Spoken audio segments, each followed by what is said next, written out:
కనకధారాస్తవం తెలుసుకోవాలి. ఒక విషయం, డబ్బు ఉన్నవాళ్ళు మరింత డబ్బు కోసం దాన్ని చదవకూడదండి. పేదవాళ్ళు అప్పుల్లో ఉన్నవాళ్ళే చదివి అప్పులు తీర్చుకోవాలి. శంకరాచార్య ఎవరి కోసం చెప్పారు దాన్ని?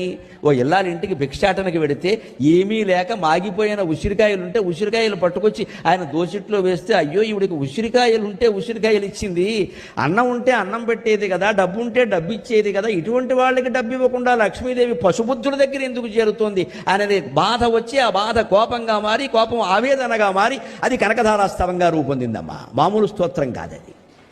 అంటే శంకరాచార్య ఏం చెబుతున్నారు? పేదవాళ్లకు ఉపయోగపడాలి.